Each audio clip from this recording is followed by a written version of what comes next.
a truly amazing accomplishment of man.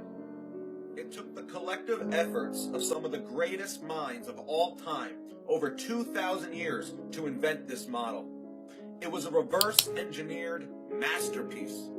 Every objection to the model always met with just another cleverly disguised reverse-engineered explanation.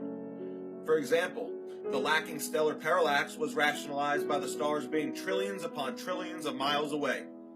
A bunch of zeros were added to the end of their numbers to explain away what any common sense would refute. What these men did was invent a dual system of astronomy, a second model of the universe that can explain everything we observe, a model built on perfected mathematics that have no actual relevance to the truth. As George Orwell once wrote in his prophetic book, 1984, "What are the stars?" said O'Brien indifferently. "They are bits of fire a few kilometers away. We could reach them if we wanted to, or we could blot them out. The Earth is the center of the universe. The sun and the stars go round it." When we navigate the ocean, or when we predict an eclipse, we often find it convenient to assume that the Earth goes round the sun, and that the stars are millions upon millions of kilometers away. But what of it? Do you suppose it is beyond us to produce a dual system of astronomy? The stars can be near or distant, according as we need them. Do you suppose our mathematicians are unequal to that? Have you forgotten doublethink? These men invented a dual system of astronomy, and these men marveled at their accomplishments.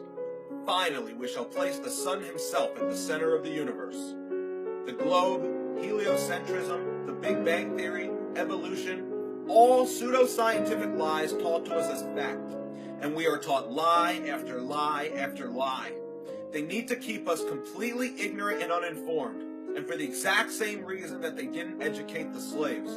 An uneducated slave was much easier to control than an educated one, and slavery still exists today. It has just evolved beyond the ball and chain. Instead of forced labor, we are allowed to have the illusion of education, and we are allowed to choose our own profession. This illusion of freedom and this illusion of choice makes us more productive.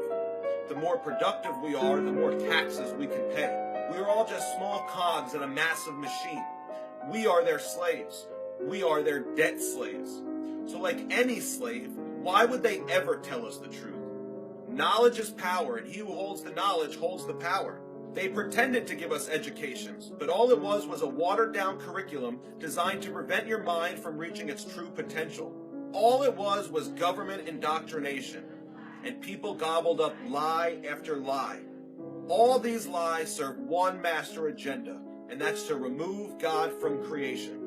Their answer for a randomly created, godless universe was the Big Bang Theory, which requires spherical-shaped stars and planets formed through gravity to even be plausible. It doesn't work if the Earth is flat.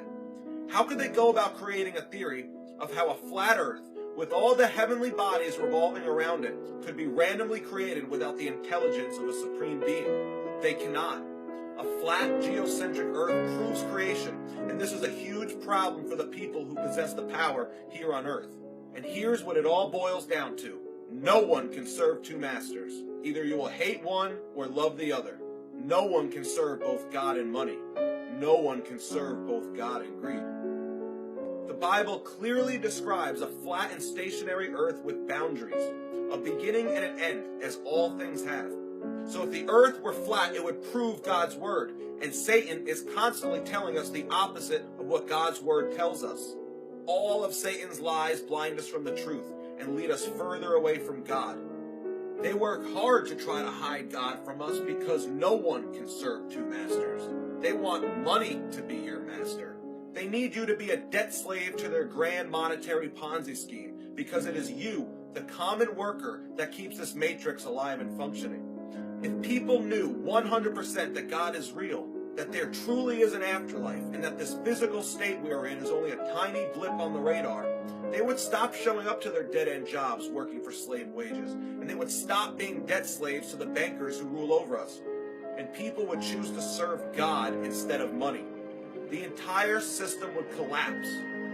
These carefully manufactured lies all serve one agenda, and that is to hide God, so that we will continue to serve them and the debt-based money system and not God, because no one can serve two masters.